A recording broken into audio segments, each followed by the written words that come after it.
अगली खबर भोपाल से है, जहां विश्वास सारंग ने प्रेस कॉन्फ्रेंस की, जिसमें उन्होंने कई अहम मुद्दों पर चर्चा की और कोरोना पर भी जानकारी दी।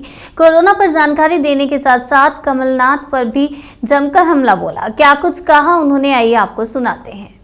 हमने कोरोना के टेस्ट किए हैं जिसमें 1013 पॉजिटिव केस आए। अब मध्य प्रदेश में कुल 8364 एक्टिव केस हैं। लगातार कोरोना की पॉजिटिविटी घट रही है और अब ये घटकर लगभग 1.47% हो गई है।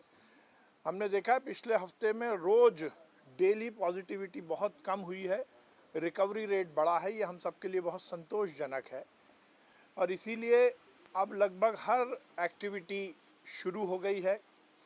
स्कूल पूरी कैपेसिटी के साथ शुरू हो गए हैं, एग्ज़ाम भी अब शुरू हो गए हैं। शादी, धार्मिक आयोजन, राजनीतिक आयोजन, सामाजिक आयोजन भी पूरी कैपेसिटी के साथ शुरू हो गए हैं। सभी तरह के रेस्टोरेंट, होटल में भी अब कोई भी पाबंदी नहीं है। आर्थिक गतिविधि भी सुचारू चल रही है। बस यही निवेदन है कि हम सब कोरोना प्रोटोकॉल का जरूर ध्यान रखें और ये सुनिश्चित करें कि हम अपने और अपने परिवार को संक्रमण से बचाएं और संक्रमण ना फैले, इसके लिए भी हमारा प्रयास होना चाहिए। कांग्रेस भी इसमें राजनीति कर रही है। कांग्रेस का कहना है कि मालेगांव ब्लास्ट में जो आरोपी थे उनको सजा होगी नहीं। अब देखिए, दिक्कत कांग्रेस की यही है कि वो आतंकवादियों को भी धर्म से जोड़ने का प्रयास करते हैं। जो आतंकवादी है उसका कोई धर्म नहीं है। इस देश की एकता अखंडता को जो कुठाराघात करेगा, वो कैसा भी हो, कहाँ भी हो, किसी से भी संबंधित हो, उसको सजा मिलनी चाहिए। मुझे आश्चर्य है कि कांग्रेस इतने ऐतिहासिक और सार्थक फैसले के खिलाफ भी बातें कर रही है।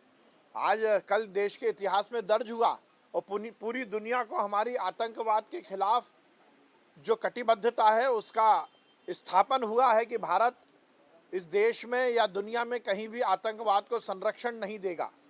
और इस तरह के बयान जो कांग्रेस के नेता देते हैं, ये अंतर्राष्ट्रीय स्तर पर भी देश का मान और सम्मान कम करते हैं, क्योंकि आतंकवाद आज पूरी दुनिया का विषय हो गया है।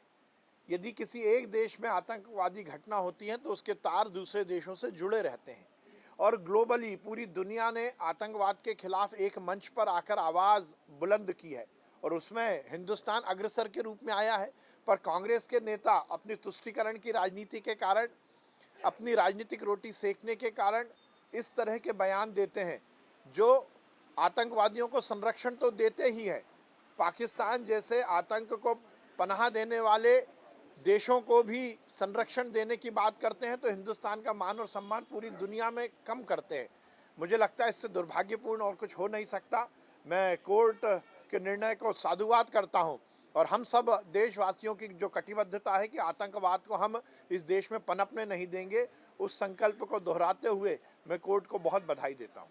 108 एम्बुलेंस शुरुआत हो रही है, ओला उबेर की तरह सामने है। लोग कह रहे हैं कि ठेके महंगे दिए जा रहे हैं और अधिकारी कह रहे हैं कि अगर महंगा है तो टेंडर में भाग ना लें और नई शराब नीति में उनको नुकसान है, ऐसा कहना है ठेकेदारों का।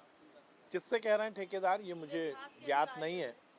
एक प्रक्रिया है, हर साल आबकारी नीति के अनुसार शराब की दुकानों के ठेके होते हैं। जो भी हो रहा है वो नियम संगत हो रहा है।